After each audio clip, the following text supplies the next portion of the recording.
मृत्यु सत्य है। एक राधेश्याम नामक युवक था। स्वभाव का बड़ा ही शांत एवं सुविचारों वाला व्यक्ति था। उसका छोटा सा परिवार था जिसमें उसके माता पिता, पत्नी एवं 2 बच्चे थे। सभी से वो बेहद प्यार करता था। इसके अलावा वो कृष्ण भक्त था और सभी पर दया भाव रखता था। जरूरतमंद की सेवा करता था, किसी को दुख नहीं देता था। उसके इन्हीं गुणों के कारण श्री कृष्ण उससे बहुत प्रसन्न थे और सदैव उसके साथ रहते थे। और राधेश्याम अपने कृष्ण को देख भी सकता था और बातें भी करता था। इसके बावजूद उसने कभी ईश्वर से कुछ नहीं मांगा।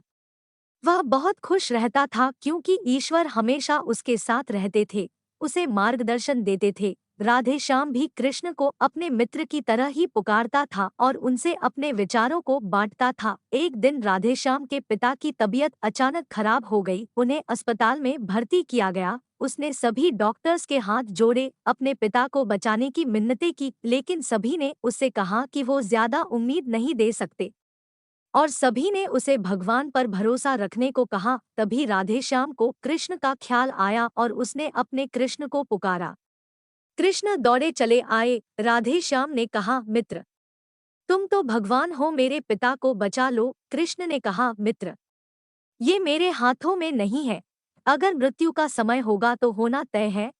इस पर राधेश्याम नाराज हो गया और कृष्ण से लड़ने लगा। गुस्से में उन्हें कोसने लगा। भगवान ने भी उसे बहुत समझाया पर उसने एक ना सुनी। तब भगवान कृष्ण ने उससे कहा, मित्र, मैं तुम्हारी मदद कर सकता हूँ, लेकिन इसके लिए तुम्हें एक कार्य करना होगा। राधेश्याम ने तुरंत पूछा, कैसा कार्य?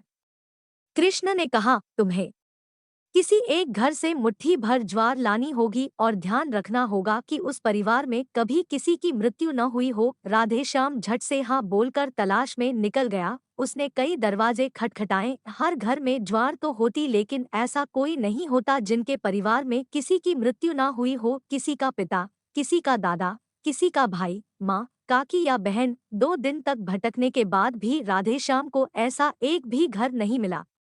तब उसे इस बात का एहसास हुआ कि मृत्यु एक अटल सत्य है।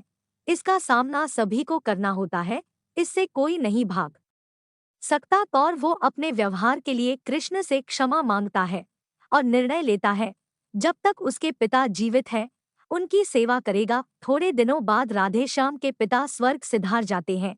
उसे दुख तो होता है, लेकिन ईश्वर की दी उस सीख के कारण उसका मन शांत रहता है। दोस्तों, इसी प्रकार हम सभी को इस सच को स्वीकार करना चाहिए कि मृत्यु एक अटल सत्य है। उसे नकारना मूर्खता है। दुख होता है, लेकिन उसमें फंस जाना गलत है, क्योंकि केवल आप ही उस दुख से पीड़ित नहीं है, अपितु संपूर्ण मानव जाति उस दुख से रूबरू होती ही है। ऐसे सच को स्वीकार कर आगे बढ़ना ही जीवन है। कई बार हम अपने किसी खास के चले जाने से इतने बेबस हो जाते हैं कि सामने खड़ा जीवन और उससे जुड़े लोग हमें दिखाई ही नहीं पड़ते। ऐसे अंधकार से निकलना मुश्किल हो जाता है। जो मनुष्य मृत्यु के सत्य को स्वीकार कर लेता है, उसका जीवन भार विहीन हो जाता है और उसे कभी कोई कष्ट तोड़ नहीं सकता। वो जीवन के हर क्षेत्र में आगे बढ़ता जाता है।